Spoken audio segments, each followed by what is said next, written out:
We are wondering what is happening to the world. Everything is changing.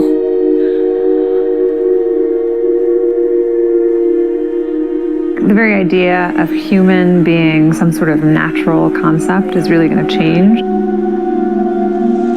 Our bodies will be so high-tech, we won't be able to really distinguish between what's natural and what's artificial. Inside our own heads is the most complex arrangement of matter in the known universe. You might ask yourself, can we get to be superhumans?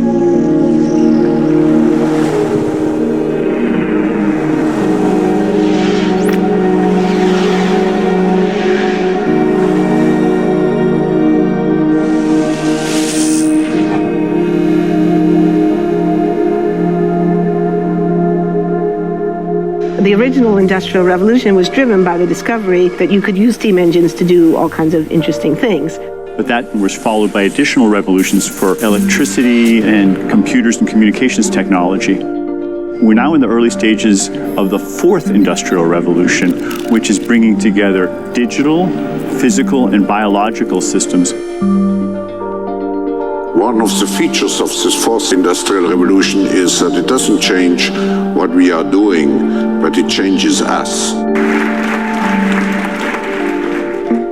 With the ability to visualize brain activity, for example, through a simple consumer-based EEG device, it gives us access to ourselves in ways that we've never before thought possible. It unlocks the black box that is the brain and enables us to really, truly be able to realize an identity that is aspirational. There's now a scientific foundation for the effects of mindfulness on the brain, on the genome, on biological aging. And when the human mind does know itself, then you get the potential for a new renaissance that restructures itself in terms of our relationship to life, our relationship to the planet, our relationship to work. We need a different economic model. And by that I don't mean capitalism versus communism. What I'm talking about is a shift in the system along the lines of the two big changes that happened in the 20th century, Keynesianism, with a much greater focus on health and education and the role of government working with business, and then a reaction against that in late century to neoliberalism, where the focus was on free markets, freedom of the individual, and getting governments out of the way. We need a shift to a new system that will allow us to meet the basic needs of every human on the planet, that will live within planetary means, that will be fairer, and that will be focused as its key goal, not on growth per se, but on maximizing human well-being. And history tells us that a values shift is triggered by creation of a new story about how we want to live. I see the circular economy as something which fits very closely with mankind's goal to be innovative and creative and to always progress. We can use asset tracking, we can use IT, we can use 3D printing to enable this different economic model to recover materials, feed them back into the economy, and really to decouple growth from the resource constraints we have. The reason we live in cities is not different today than it was 10,000 years ago. Even if we have got networks connecting us, we still want to have places where we meet in person. So this means the place where we work and the place where we live are much closer to each other, a city where we don't need to have big supply chains in order to produce things, where many things can be sourced locally thanks to 3D printing and robotics. So if we're able to do something to transform cities, to make them more efficient, then the impact can be huge. Think about the prospect of getting rid of plastics. We must not only be inspired or informed by nature, but actually use natural organisms with which to design products and building parts. Only instead of varying material properties, we're varying biological functionality. Design is critical today because it's the first signal of human intention. So the question of adding quality to quantity, it isn't a matter of simply circulating things that are potentially toxic. It's circulating things that are safe and healthy for all generations. So the goal is no longer, I want to be less bad, less monotonous, less unsafe, less unjust. It's really about a diverse, safe, healthy, and just world with clean air, clean water, clean soil, clean energy. Together we are fighting to preserve our fragile climate from irreversible damage and devastation of unthinkable proportions. If we think about the original Industrial Revolution, it was an energy revolution. I like to think of it as a kind of bookending of a period in human history during which we used fossil fuels, and it worked very well for us for a long time. But now we have to bring that to an end. We have energy technologies that can power our civilization: solar, wind, biomass. So then the question is, well, how do we get grid integration? Maybe the wind is blowing in Denmark, the sun is shining in Germany, and now you can move that electricity through an integrated grid. You can supply energy to everyone who needs it, and you can supply energy at all times.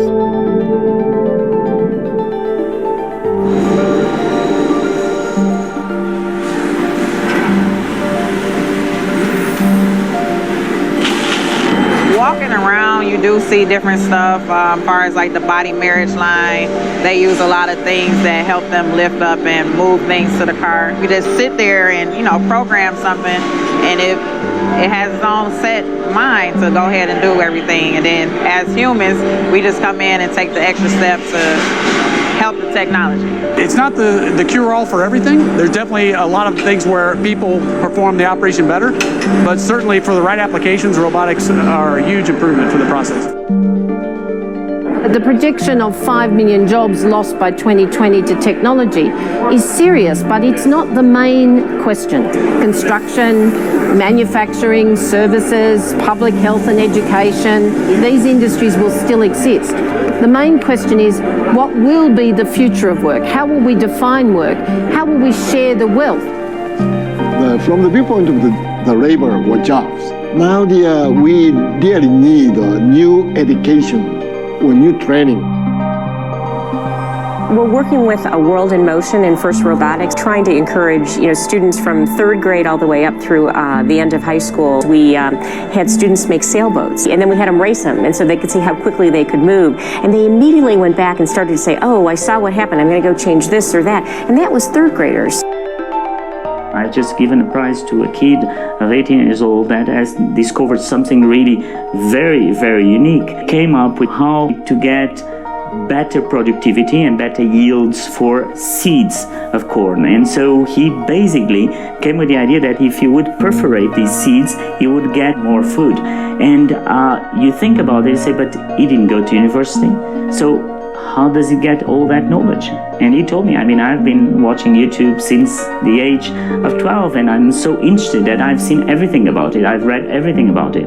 The world is really open to learning. The thing is, how do you give the incentive to your kids to do that? It's this ability of digital technology to change outcomes, to truly empower people all over the world that can create a more equitable growth, because I think the world needs that. Fourth industrial revolution has the potential to make inequalities visible and to make them less acceptable in the future, and hopefully to gather and garner political support to take the necessary decision to reduce the gap.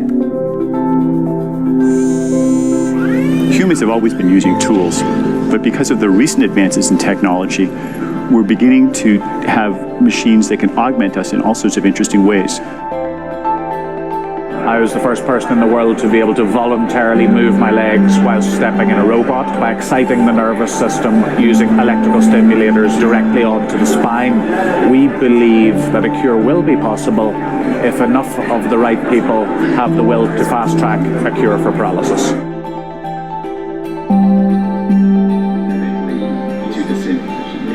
We take two things from the patient. First, we take a three-dimensional X-ray, and we extract the three-dimensional data out of that so we can make a perfectly shaped puzzle piece. And then we also take a sample of fat tissue from the patient so that we can extract the stem cells out of those. And we use those stem cells with this three-dimensional scaffold that we fabricate, and after 3 weeks, we have a piece of living bone that's ready for implantation.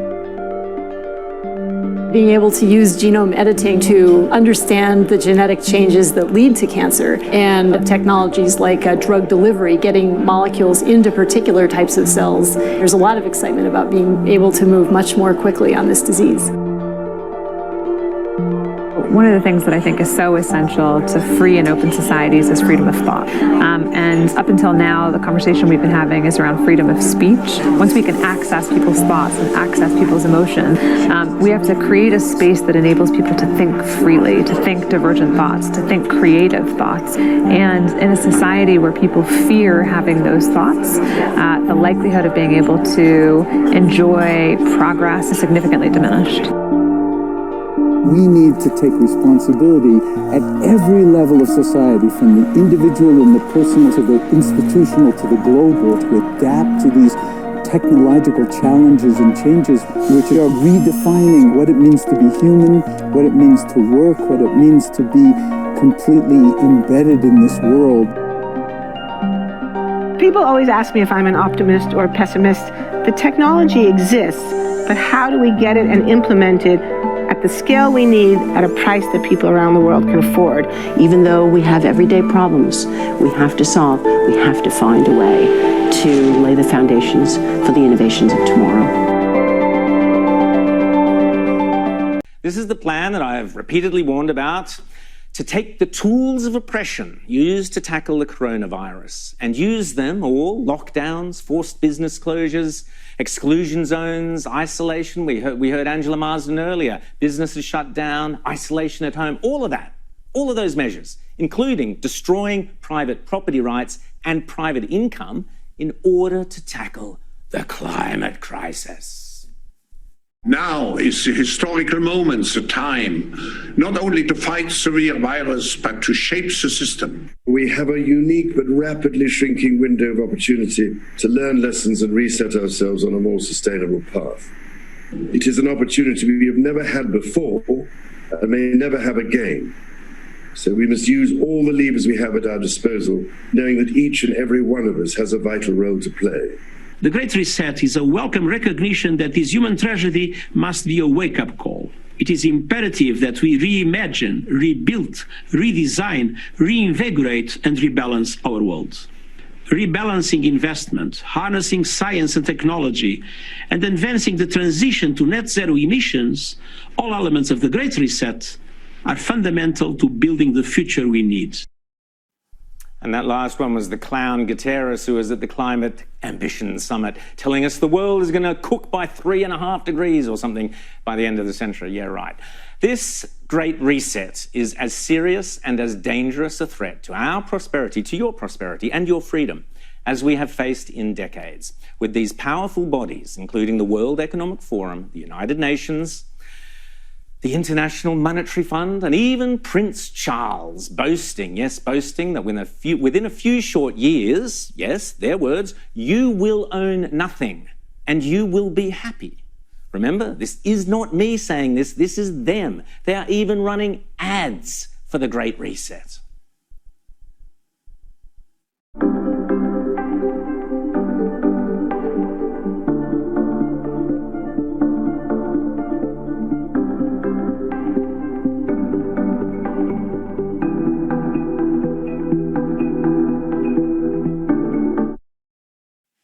A handful of countries will dominate. I wonder which ones they might be.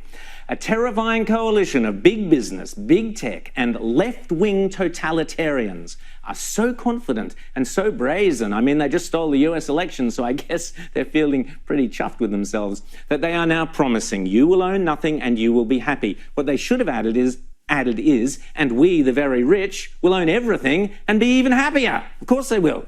The great tragedy here is that Prince Charles is involved in this fascist, corporatist global push and is thereby putting our entire constitutional monarchy at risk. Queen Elizabeth, please give the bloke the punt. It is critical, and I urge you to write to your MPs over the holidays to insist that no Australian public servant or member of parliament, no individual on the Australian public purse attends the World Economic Forum in Lucerne in May, which is where this obscenity is scheduled to begin. Please write to your MPs and tell them. And you think I'm just imagining this stuff? Crazy old Rowan with his conspiracy theories? Think again. This garbage is already deeply embedded into our state and federal governments. I've spoken before about the insidious phrase "build back better," which sounds like common sense, but is in fact just one of several slogans for the Great Reset. Another being the Orwellian phrase, the Fourth Industrial Revolution. Here's old Klaus again, minus the white cat on his knee, telling us all about the Fourth Industrial Revolution.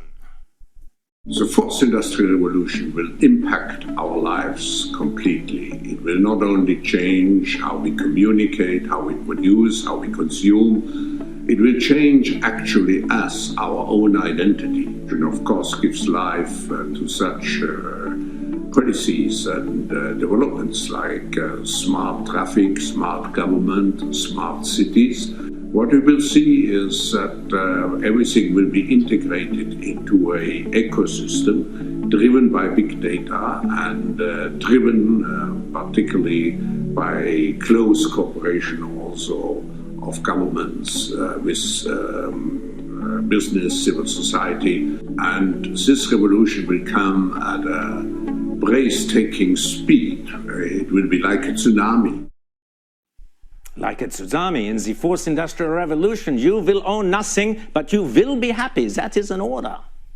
It gets worse. The World Economic Forum are now blatantly saying capitalism needs a dose of Marxism.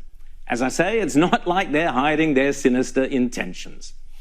Indeed, I was horrified when an outsider fan last week sent me this document from the Australian government. Quote, "Preparing for the future. Industry 4.0 test labs in Australia, a strategic initiative of the Prime Minister's Industry 4.0 Task Force. Section 1, Significance of the Fourth Industrial Revolution." Unbelievable. So, may I respectfully remind the Prime Minister there is nothing in the Great Reset that is in Australia's national interest. Australians did not vote for a dose of Marxism in our capitalism. Speaking of Marxists, on this show this year, we also brought Dan Andrews' insidious Belt and Road dealings with Communist China to national attention, thanks to my exclusive interview with US Secretary of State Mike Pompeo, which led, as I predicted last week, to the passing of the government's Foreign Relations Bill. Again, congratulations to the Prime Minister and the government for that one important piece of legislation. If the Prime Minister is true to his words and only listens and answers to the quiet Australians who elected him, then he can comfortably look forward to re-election, possibly even next year. But if he is seduced by the siren voices of the virtue signalers of the international forums, of the global warming alarmists and their doomsday predictions of the greedy renewable investors within his own party, who fraudulently claim that they are saving the planet when all they are doing is enriching themselves at the expense of the poorest among us. Indeed, if he puts the interests of the elites over the basic everyday interests of the average Aussie, it will not end well. But I am an optimist, and I believe Mr. Morrison understands that Australia rejects the reset. It's at the end what the Fourth Industrial Revolution will lead to is a fusion of our physical, our digital, and our biological identities. No, mate, not in Australia it won't. Rack off, Klaus. It was in these Swiss mountains that the world was first introduced to the phrase the Fourth Industrial Revolution, and it's been a hot topic among academics, politicians, and business leaders ever since. But what exactly does it mean? The term Fourth Industrial Revolution was coined by the founder of the World Economic Forum, a former professor named Klaus Schwab. Schwab wrote a book with that title to describe an era marked by a technological revolution that is blurring the lines between the physical, digital, and biological spheres. Let's break that down. Technologies like artificial intelligence, autonomous vehicles, or the Internet of Things are becoming ingrained in our day-to-day lives and even our bodies. Think of voice-activated virtual assistants, Face ID recognition, or healthcare sensors. Schwab first presented his vision of the Fourth Industrial Revolution at the World Economic Forum's annual meeting here in Davos in 2016. But to understand the idea, we need to go much further back in history, to Industrial Revolution number 1. The first Industrial Revolution started in Great Britain around 1760 and spread to Europe and North America through the early 1800s. It was powered by a major invention, the steam engine. The result? New manufacturing processes, the creation of factories, and a booming textiles industry. From the late 1800s, the second industrial revolution was marked by mass production and new industries like steel, oil, and electricity. The light bulb, telephone, and internal combustion engine were a few of the major inventions of this era. The third industrial revolution, sometimes known as the digital revolution, occurred in the second half of the 20th century. In just a few decades, we saw the invention of the semiconductor, personal computer, and the internet. So what separates the fourth industrial revolution from the third? Experts say the main difference is that technology is merging more and more with humans' lives, and that technological change is happening faster than ever. Consider this. It took 75 years for 100 million users to adopt the telephone. Instagram signed up 100 million users in just 2 years, while Pokemon Go caught that amount in 1 month. 3D printing is just one example of fast-paced technology in the fourth industrial revolution. The industry has gone from a business idea to big business, with 3D printer shipments expected to increase from just under 200,000 in 2015 to 2.4 million in 2020. Today, you can have a hip replacement from a 3D printed bone, or use a 3D printed bionic arm. Talk about blurring the line between humans and technology, right? This new era of technology is driving a lot of innovation. You can see in this chart the number of patents related to the fourth industrial revolution for things like 3D printing or AI has been climbing up and up since early 2000. Organizations are embracing new technologies to make their businesses more efficient, similar to how they embraced the steam engine during the first industrial revolution. But some companies and governments are struggling to keep up with the fast pace of technological change. Research shows innovators, investors, and shareholders benefit the most from innovation. The risk is that the fourth industrial revolution is making inequality, which is already a big issue, even worse. One study found billionaires have driven almost 80% of the 40 main breakthrough innovations over the last 40 years. That's a problem when the richest 1% of households already own nearly half of the world's wealth. Experts warn we are in a winner-takes-all economy, where high-skilled workers are rewarded with high pay and the rest of workers are left out. Studies confirm technologies like AI will eliminate some jobs and create demand for new skills that many workers don't have. Privacy concerns are another issue as the fourth industrial revolution turns every company into a tech company. Industries from food to retail to banking are going digital, and they're collecting a lot more data about their customers along the way. Users are starting to worry that companies know too much about their private digital lives. The World Economic Forum says a majority of leaders don't have confidence their organizations are ready for the changes associated with the fourth industrial revolution. With tech changing fast every day, it's time to catch up.